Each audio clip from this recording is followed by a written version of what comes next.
yung simbahan ng Iglesia ni Cristo. Kaya yan ganyan yung itsura. Kasi 'di ba sabi nga nila, pagdating ng sinasabi nilang paghuhukom, aakyat na lang sa langit yung spaceship nilang simbahan tapos sila lang yung maliligtas. Masama po ba akong tao? Kaya nalalaman ko to ngayon. Or masama ba akong tao? Bakit ito nangyayari sa akin? Or mabuti ba akong tao? Kaya pinapayagan mo na malaman ko kung ano yung totoo. Ano po ba yung nagawa ko? Ano po ba yung nakita mo sa akin para sa milyong-milyong tao sa mundo? Iniyaya mo sa akin maging Iglesia ni Cristo. Matagal ko tong inaral. Ilang taon din akong nakinig.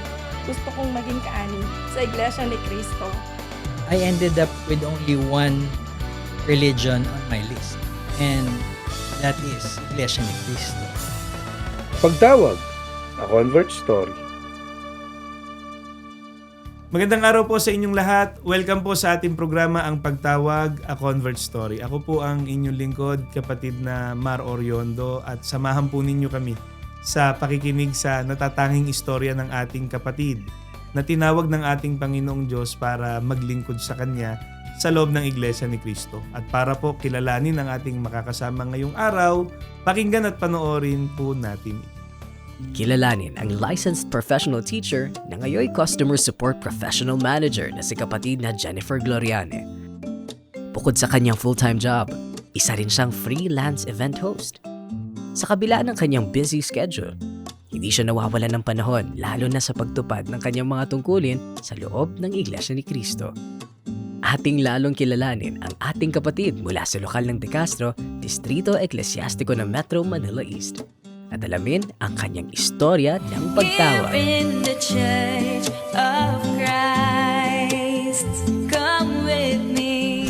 Ang makakasama po natin ay si kapatid na Jennifer Gloriani mula po sa lokal ng De Castro, Distrito Eclesiastiko ng Metro Manila East. Magandang araw, kapatid na Jen. Hello po, kapatid na Mar, magandang araw po sa inyo. Kayo po ay licensed professional teacher din. Mula pa po ba noon, hilig na ninyo yung pagtuturo? Hindi po. Opo. Pero nasanay lang po ako na mag-alaga. Kasi po ako po ay panganay sa amin pong 4 na magkakapatid. So, hindi ko po talaga naisip noon na magiging teacher ako. Pero nung nag-college na po kasi ako, parang yung gusto ko pong course talaga ay hindi na po available. Ang mga natitirang available courses na lang po doon. Isa po doon yung education course nga po. Ako po ay nagturo ng 2 years din po. After po noon ay nakahanap po ng iba pong work. Yun na po, nag-umpisa na po ako lumabas doon po sa teaching world at pumunta naman po sa corporate world. Pero syempre po, sabi nga po, once a teacher, always a teacher by heart po. Kapatid na Jen, yon event hosting. Napunta naman po ako sa event hosting nung ako po ay nagtatrabaho po before doon po sa mga previous work ko po. Pag nagkakaroon po ng pagkakataon na naghahanap po ng, sinong mag-host ng mga team building, yung mga ganun po. Dati po kasi talaga pong mahiyain po ako. Sobrang mahiyain po. Pero yung mga opportunities na yun, ang naging way po para po mag-improve po yung skills po natin sa pananalita, sa pagtayo po sa harapan ng maraming mga tao, hanggang sa nagtuloy-tuloy na po, lalo na po nung pumasok na po ako sa iglesia. Sa dami po ng mga aktibidad o mga activities po sa loob po ng Iglesia ni Cristo, mas lalo pong nahasa po yung kaalaman ko po sa pag-host. Nabanggit nga na rin ninyo na hindi kayo Iglesia ni Cristo before. So, nalinang lang din lalo yan nung kayo kaanib na sa Iglesia ni Cristo. Ano po yung kinagisnan po ninyong relihiyon? Ang kinagisnan po naming relihiyon, Kuya Mar, ay Roman Catholic po. Katoliko po kami, ang buong pamilya po. As a Catholic po, gaano po kayo kasigla? Ano-ano po yung mga ginagawa ninyong paraan ng paglilingkod? Ako po ang nagtuturo mag-grocery sa family. Ako po ang nagdadala po sa kanila na pumunta sa iba't ibang simbahan. Ayan, ako rin po yung abala kapag mga Pasko. Ayan, ako po ang punong Mga abala, event, mag-ayos po ng bahay namin. Mga fiesta. Piyesta po, hindi po kami nawawala dyan. Mga mahal na araw, kami po ay nag-aalay lakad ng family po namin. Active din po kami doon tuwing mga simbang gabi. Ayan, makikita niyo po kami dyan. During that time, meron na po ba kayong idea, may naririnig na po ba kayo or impression sa Iglesia ni Cristo? Meron po kaming kapitbahay. Lagi po silang nakadress, nakaayos po lagi. So kapag kami kumatok na po doon sa kapitbahay namin, ang impression na po namin, pinuntahan na naman siya nung mga kasama niya doon sa iglesia nila kasi hindi siya nakasimba. Kaya kukunin yung handog niya or abuloy. Sisingilin po yun, kukunin sa kanya. Pangalawa po ay yung simbahan. Ayan, simbahan pa po noon. Ang tingin ko po noon. Ang simbahan po ng Iglesia ni Cristo ay magkakamukha. Kahit saan ako pumunta, isa lang po yung itsura ng simbahan nila na may tore. Na ang sabi pa nga po ng mga kaklase ko, ng mga kaibigan ko po, naku, yung simbahan ng Iglesia ni Cristo, kaya yan ganyan yung itsura. Kasi di ba sabi nga nila, pagdating ng sinasabi nilang paghuhukom, aakyat na lang sa langit yung spaceship nilang simbahan tapos sila lang yung maliligtas. Okay, isa-isahin po natin. Yung una, kasi kayo ngayon, kaanib na po sa Iglesia ni Cristo. Ano pong napatunayan ninyo? Bakit nga ba? Sabi nyo, kinakatok. Bakit ba pinupuntahan, dinadalaw ang mga kaanib sa Iglesia ni Cristo? Kaya po dinadalaw ang mga kapatid para po kamustahin. Pag malasakit at malaman po ang kalagayan nila. Baka po kasi may pinagdadaan na pong problema, baka po may sakit. Ayan, syempre po, maipanalangin po sila at makamusta po, baka kailangan po nila ng tulong. Yung palang pagdalaw na yun ay napakalayo po sa nasa isip ko before at naririnig ko po before na kaya kumakatok para lamang po humingi at kunin po yung abuloy na yun. Mangolekta yung sinasabi nila. Opo, napakalayo. Walang kolektahan na nangyayari. Wala po. Actually po, nakakahiya isipin dahil hindi pala ganun. Pagmamahal at pagmamalasakit po pala ang ipinupunta ng mga may tungkulin sa loob ng Sa mga kababayan po namin na wala pong pagkolektang nangyayari o Opo. nagaganap. Kung dalawin man po ng mga may tungkulin, ang mga kaanib sa Iglesia ni Cristo, yung binabanggit po ng kapatid na dyan, pinagmamalasakit po. Inaalam yung kondisyon, ipinapanalangin, at kung talagang nangangailangan po ng tulong, di ba Ate Jen? Nagtutulong-tulong talaga Totoo bilang magkakapatid Totoo po. sa Iglesia. Yung iba po, Nagmamalasakit. Kuya Mar, yung iba nga po, nalalaman namin po sa pagdadalaw din po namin, walan po pala ng hanap buhay. So, ang ginagawa po namin, dahil nalaman na nga po namin, ipinagmamalasakit na po. Ipinagtatanong po sa mga kapatid na may nalalaman pong mga job openings po.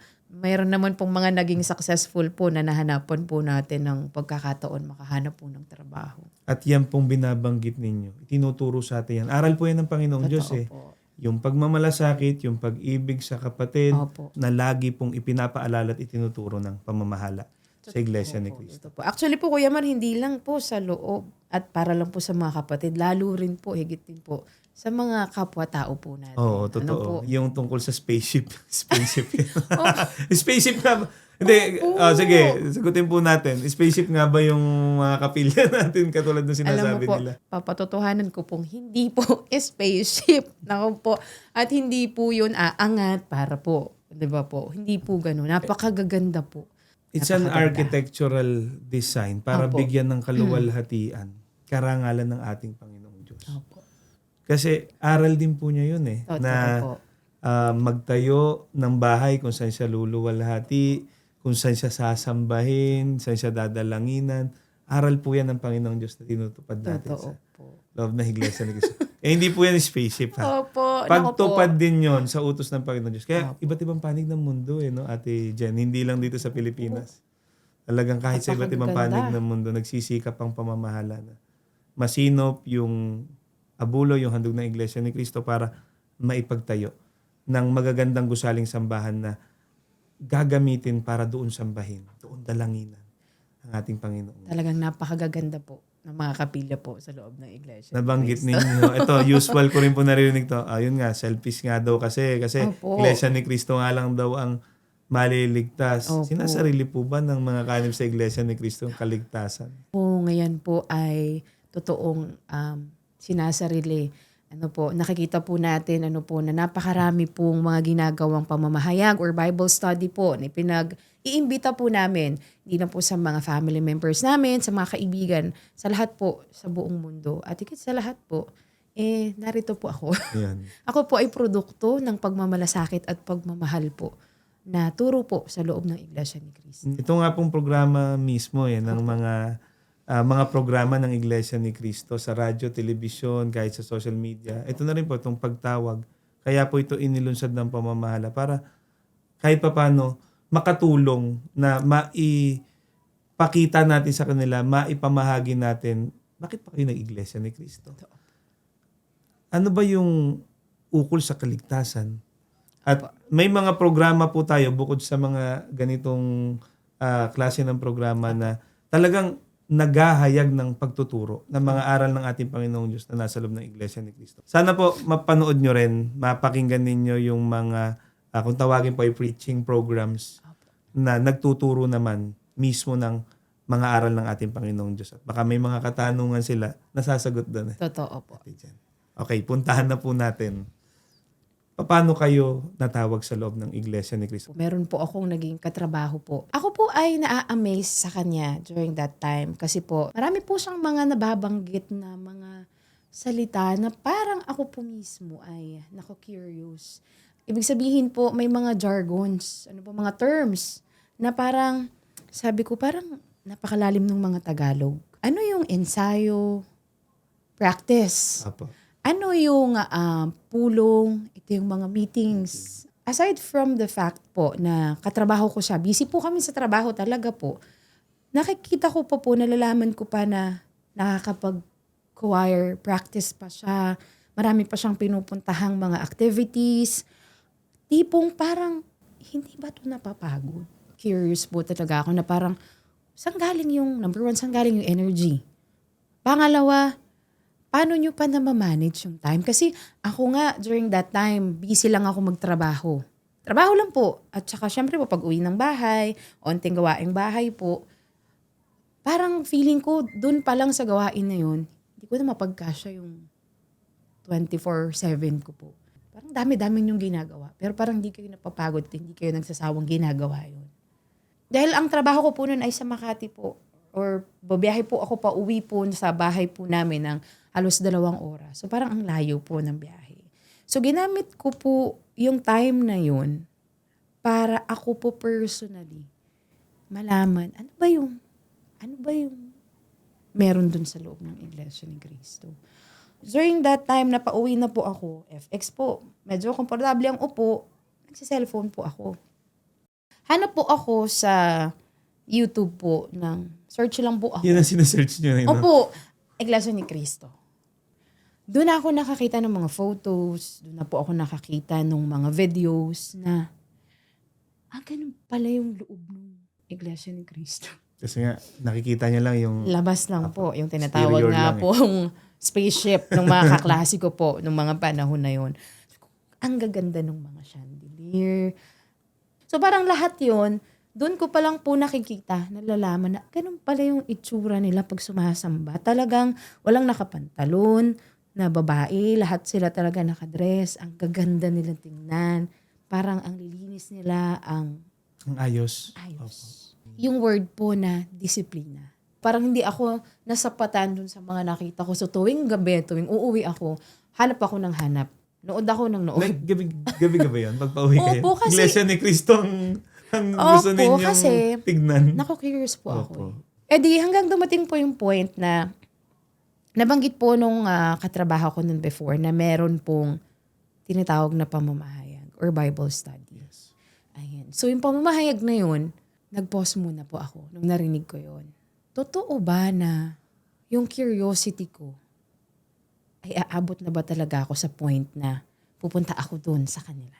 Pero there is something po sa akin na parang gusto kong malaman pa more on my own.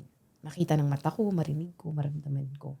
Kaya hindi man po yung unang pagkakataon na yun, ako na po yung nagtanong sa kanya, kailan kayo ulit magkakaroon ng pamamahayag, Bible study? So binigay sa akin yung schedule. fortunately available, pumunta po ako. Dahil marami pong naging bisita, hindi po ako nagkaroon ng chance sa loob. Di ba po ako po ay parang Parang yun nga, sana yung gusto Opo, niyo talaga yung- makita personally. kung ano po yung itsura talaga kasi ako po ay curious at na-amaze dun sa mga nakita ko sa images sa Opo. YouTube. So ako po ay nandun sa may labas. Meron pong tent. So maayos naman po, komportable po yung pwesto. May screen po sa labas, may TV. Pero nakikita ko po kasi yung bintana. Naka-curious talaga ako. Panay po ang totoo po kasi nakikita ko yung ilaw ng chandelier po sa loob. Gustong-gusto ko po talagang makita. Part po ng Bible study ay nagpanood po ng mga programa or activity po na ginagawa sa loob ng Iglesia ni Cristo. At malinaw po sa alaala ko na ang napanood ko doon ay yung panahon po na tumutulong po ang Iglesia ni Cristo sa mga kapwa-tao natin sa Africa. Na talaga naman pong kalunos-lunos, kaawa-awa po yung mga sitwasyon nila. At hanggang ngayon, di ba, hindi naman po tumigil ang Iglesia ni Cristo sa pagtulong sa mga kapwa-tao natin, mga kababayan natin dito sa Pilipinas at maging sa ibang lugar. At pangunahin na nga po dyan sa kontinente ng Africa. Kuya Mar, na-amaze po ako. Kasi ang thinking ko po, ang Iglesia ni Cristo ay, sabihin na natin parang small community ng mga sumasampalataya. Yun lang po kasi yung idea ko nun. Kasi wala nga po akong kakilala, kaibigan, or anyone po. Doon po ako na-surprise na hindi ito maliit na community para tumulong sa mga taong nasa labas ng bansang Pilipinas. So, para akong lalo pang, parang every time na nagsusuri ako, lalo pong na-unfold yung mga magagandang bagay na nagiging question po sa akin. So, marami na po akong pumapasok sa isip ko nung tuwing umuwi ako. Tuwing bakante ako, parang, ano pang meron sa kanila? Nanonood pa ako ng nanonood until such time na nag-decide na po akong officially magsuri na po. So, after po noon, napakapalad ko po na ayun na po, mag-umpisa na po na mag-aral po nung mga aral po sa loob ng Iglesia ni Cristo. After po ng work, ay dumediretso po kami doon po sa Bible study.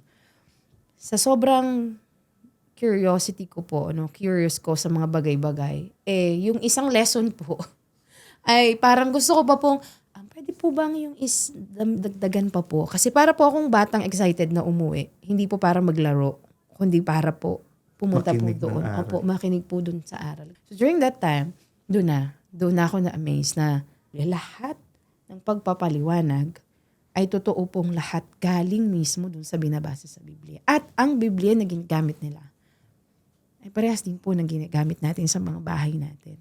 Dahil ako po mismo ay nagtala. Pag uwi ko po, i-fact check ko po yun on my own doon sa gamit ko sa bahay. Parehas. Pero bakit ngayon ko lang nalaman to? Bakit ngayon ko lang nalalaman at ba't ngayon ko lang narinig? During that time, nasasaktan po ako dahil yung binabanggit niya ay parang imposible. Ito yung kinagis na namin, ito na yung practice namin, ito na kami nabuhay lahat nung nasa paligid ko. So bakit mo sa akin yun sinasabi na ito yung tama at yung practices namin ay mali? So nandoon ako sa idea na bakit ko nalalaman itong mga to ngayon? Na parang, yung mga aral, ang dami pong aral na unfold doon na sa part ko, halos lahat ay practices po namin. Isa na po doon ay yung pagsamba po sa mga larawan, sa mga ribulto. Kami po ay may mga ganun. Dahil ganun po kami sinanin ng family po namin. Doon po kami nag-grocery pa po kami. Talagang ako po mismo ay bumili rin po ng mga ganun dahil yun po ang practices namin na kinagis na namin. And ironically, labag siya sa aral ng Panginoong Diyos na nakasulat At sa yun ang Biblia. sinasabi po sa akin ng nagtuturo pong ministro na mali. Maliban doon, nandoon pa po tayo sa mga aral na pagkain ng dugo. Specialty po ng tatay ko. Ang ganun, ang pagluto po ng dinuguan. Mga favorite mo siya before. Hindi po favorite, pero natitikman po. Kasama sa kusin ninyo. Kasama po kasi kapag may bisita po sa family, yun po ang usual na ni-request po kay Papa kasi wala po kaming alam. Lalo na po ako. Wala po akong alam during that time. Kaya ganun. Tapos sinasabi, bawal. Siyempre tatay ko po yun. Parang alam mo yung feeling na mali to. So parang yung Christmas, ako isa sa pinaka-active po dyan eh. Ako po talaga ang punong abala sa bahay namin. Magpaganda ng Christmas tree, mag-ayos ng mga regalo. Punong abala po talaga ako niyan. Tapos sasabihin na, So hindi siya Wala talaga, siya sa- siyempre, hindi siya ganun kadali tanggapin. opo, kaya yung proseso na yun ay talagang napakahirap po. Pero umabot po ako doon sa habang ina-absorb ko siya. Sabi ko nandito ako kasi gusto ko to eh. Na-curious ako eh. So ngayon, ina-unfold na sa akin yung answers doon sa mga questions ko. Kailangan ko siyang i-process. Na i-set aside muna yung emotions. But to think critical. Yung feelings mo, di ba? Opo. At kailangan ko talagang malaman sarili kong mga mata na talaga bang galing yan dyan sa binabasang Biblia at hindi galing sa tao lang na nagsasalita. Kumbaga, ang mahalaga dito, hindi na yung sarili mong damdamin eh. Kundi kung ano yung kalooban ng Diyos, kung ano yung gusto ng Diyos, kung ano yung Totoo. sinabi niya na pinasulat naman po niya sa Biblia. So, nung marami na po akong nalalaman ng mga aral na sumasalungat sa mga practices namin, lalo akong napaisip na parang, bakit ito nangyayari sa akin ngayon? Mula dun sa mga na-curious lang ako ng mga salita, bakit mo po pinayagan na nandito na ako ngayon? Masama po ba akong tao? Kaya, nalalaman ko to ngayon. Or masama ba akong tao? Bakit ito nangyayari sa akin? Or, mabuti ba akong tao? Kaya pinapayagan mo na malaman ko kung ano yung totoo. Saan point po na nasabi ninyo na magtutuloy-tuloy na ako? Magpapabautismo na ako, mag-iiglesia ni Cristo na ako. Ayun, Kuya Mar, siguro yung pinaka nagbigay sa akin ng confirmation or ng rason na parang, hindi, tutuloy talaga ako. Yung mga aral po. Yun nga eh. Parang naglalaban lahat eh nung kinagisnan ko versus sa katotohanan. So sino ba naman ako para mag-against doon sa mga katotohanan na nasa Biblia? Maliban kasi sa mga aral, Kuya Mar, talagang naranasan ko. Naramdaman ko dahil nung mga panahon po na susuri pa lang ako, party po ng proseso ay ang pagsamba. Nung sumamba na po ako, di ba dati po naka-curious lang ako kung anong itsura ng loob. Nung unang pagsamba ko, sabi ko, bakit kaya, parang ang saya-saya nila kumanta. Wow, ang sigla. Lahat maririnig mo na sumasabay sa awit. Sumamba na ako, yung unang pagsamba ko. Sabi ko, bakit sa panalangin? Or kahit bago pa manalangin, mag-umpisa. Yung mga katabi ko na iglesia na, naririnig kong umiiyak. Bumihikbi na parang, bakit ganun? Tapos, nung ako na po, Kuya Mar, yung nandoon na, pag sumasamba na ako, hindi ko na rin po mapigilan na umiyak. Maramdaman yung kapangyarihan ng Diyos. Na natural kasi Kuya Mar eh. Hindi siya yung parang nalulungkot ka lang or parang typical na pag may problema ka, may iyak. Hindi Kuya Mar, may something siya sa galing from Actually, within. diba? Ganun po. Nagagamit nating term, Opo. diba? Yung pagsama ng Panginoong Diyos. Unexplainable feelings po talaga. Kapatid na Jen, nung kayo po ay mabautismo, ano po ang nasabi niyo sa pananalig? Lagi ko tong nasa isip. Lagi ko tong sinasabi. Ano po ba yung nagawa ko? Ano po ba yung nakita mo sa akin? Para sa milyong-milyon tao sa mundo. Iniyaya mo sa akin magiging grasya ni Kristo. Napakapalad ko pa po dahil nung binautismohan po ako sa Philippine Arena po yun, Kuya.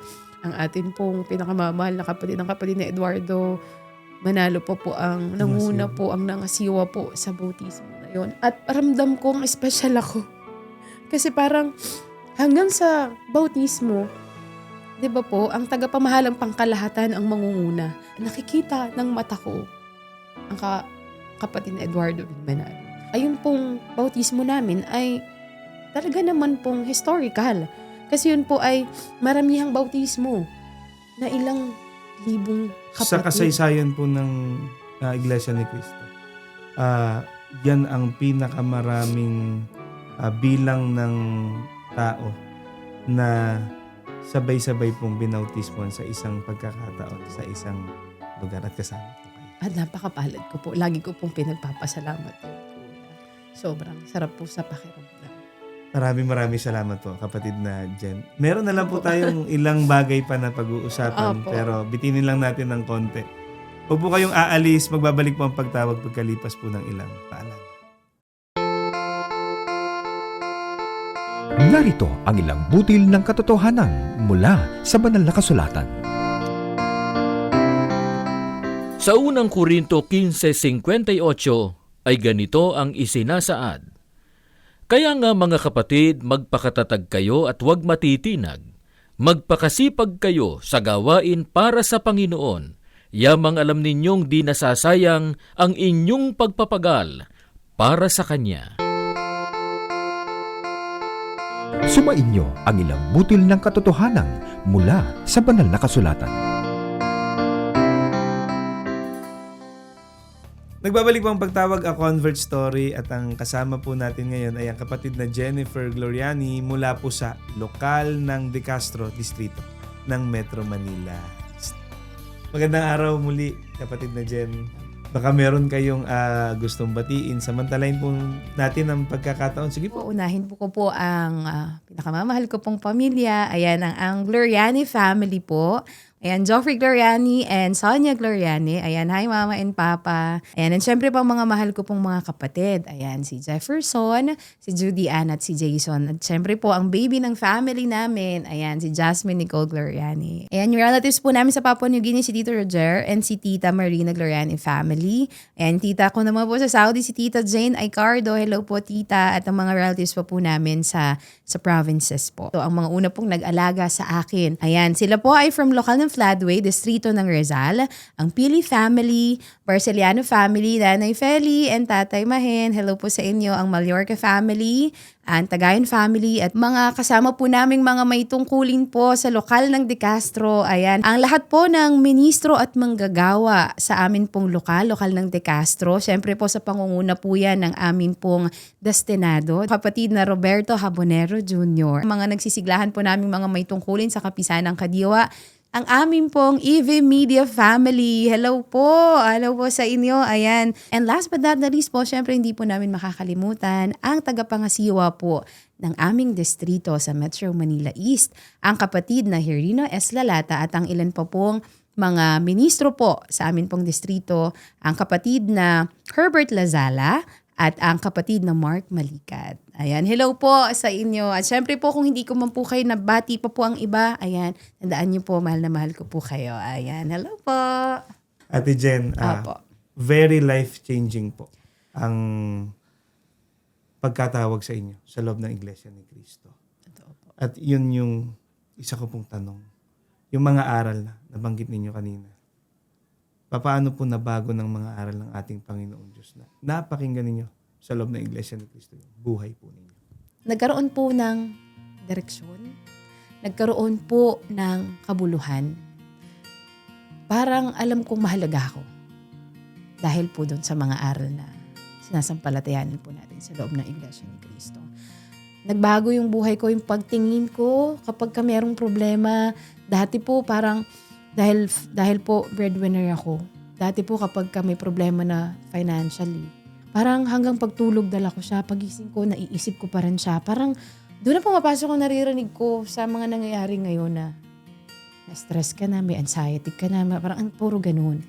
Pero po, sa atin sa loob ng Iglesia ni Cristo, pag ganun na yung nararamdaman, ako po personally, pagka nagsasabay-sabay na parang akala ng mga tao, pag tiningnan tayo, okay lang tayo. Pero sa loob natin, mabigat-bigat na. Pag nandoon na ako, Kuya Mar, yun yung isa sa pinaka-magandang nangyari sa akin. Kasi hindi ako matutulog ng ang daming iniisip.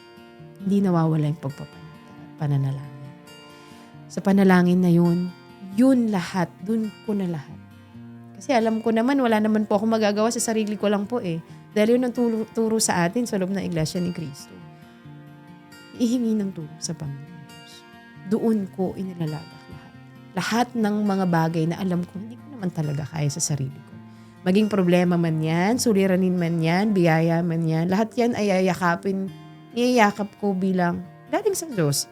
Kasi meron ka later on, i-unfold sa'yo. Kaya pala. Kaya pala nangyari. Naalala ko ang laging itinuturo sa atin ng ating tagapamahalang pangkalahatan, ang kapatid na Eduardo V. Manalo, na kahit marami po tayong pinagdaraanan, kahit marami pong pagsubok na dumarating, masaya pa rin tayo, nakingingiti pa rin tayo, magaan pa rin yung kalooban natin dahil kapag nanalangin na po tayo. Lalo na kapag nasa pagsamba na. Ayan po ang pinakamasarap na pakiramdam. So, maaring yung kaanib sa Iglesia ni Cristo nung pumasok lulugo-lugo sa dami ng problema. Ako po. Pero paglabas ng kapilya, nakangiti na. Ang sarap lang sa pakiramdam na tumingala na, Ama, salamat. Para kapag pumasok ka po sa pagsamba, ng bit-bit mo lahat. Lahat ng suliran ng problema, mga isipin, alalahanin, family man yan or kung saan man. Pero sa pagsamba, sa pananalangin mo, sa pagrinig mo ng mga aral, pumasok ka ng mahina, paglabas mo, parang sige po, ready na po ulit kami. Ganun Di ba po. nasasabi mo talaga na, kaya ko. Kasi ganun yung nararamdaman talaga po eh. Kaya ko kasi mayroong Diyos. Kapatid na Jen, samantalahin na po natin ng pagkakataon. We all have that same feeling sa pagsamba kasi nga, Iglesia ni Cristo tayo. Pero may mga kababayan po tayo, maaaring kapiling natin ngayon na pakikinggan nila itong programa. Ano po yung mensahe nyo sa kanila? Inaimbitahan po namin kayo. Na kayo po mismo, personally, ang makarinig, makakita, makaunawa, at talaga pong maramdaman.